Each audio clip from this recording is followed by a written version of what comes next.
পৌরসভার ভেতরে কিছু কিছু জায়গায় মালিক সমিতির লোকজন চাঁদা নেয়, বাধাবিঘ্নি দেয়, পৌরসভা আসতে দেয় না, চলতে দেয় না। আমরা চাচ্ছি এটা সুন্দর পরিবেশে চালানোর জন্যে চাঁদা দেব না।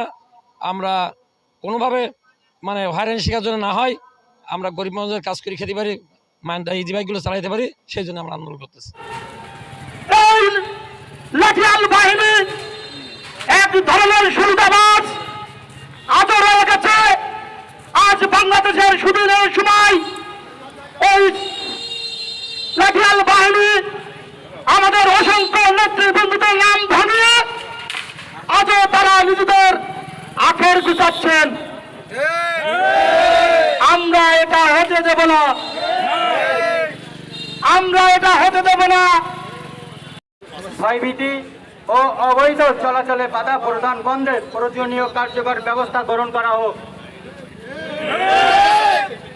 সাতক্ষীরা পাটকেলঘাটা, সাতক্ষীরা ঝাউডাঙ্গা কলরোয়া, কদমতলা আমাদেরহাট বাসডা, সাতক্ষীরা ঘোনা, সাতক্ষীরা ভোমরা, সাতক্ষীরা বোদাটা, সাতক্ষীরা পারুলিয়া সহ জেলার অন্যান্য স্থানীয় রুটে ব্যাটারি চালিত ইজি বাইকদের বিঘ্ন চলাচল নিশ্চিত করা হোক।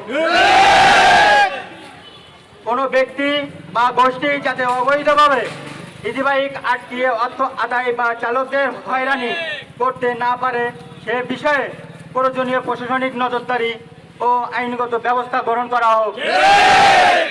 দাবি শ্রমিকদের যারা ইজি বাইক চালায় তারা কাউকে ক্ষতি করে না। আমাদের আজকে ইজি বাইকের সমস্ত চালকরা শহরের পরিবেশকে শান্ত রাখার জন্য তারা বদ্ধপরিকর। মাননীয় জেলা প্রশাসক আপনার কাছে তারা অঙ্গীকার করেছে যে শহরের মধ্যে তারা ইজি বাইক চালাবে না। বিশেষ করে খুলনা মোড় থেকে অথবা আমতলা মোড় থেকে পাটকেলঘাটা পর্যন্ত তারা ইজি বাইক চালাবে এবং অন্য রুটে আপনি যেমনি ভাবে নির্ধারণ করে দেন সেই নির্ধারিত সে ব্যবস্থা তারা গ্রহণ করতে প্রস্তুত আছে। আমাদের কথা হলো কোনো ব্যক্তি বা ব্যক্তি প্রভাবে আজকে যেন এই ইজি বাইকের মালিক এবং শ্রমিকরা ক্ষতিগ্রস্ত না হয়। তাদের সংসার এই অন্যের মধ্যে দিয়ে চলে, তাদের শ্রমের মধ্যে দিয়ে চলে, তাদের পরিবারের সদস্য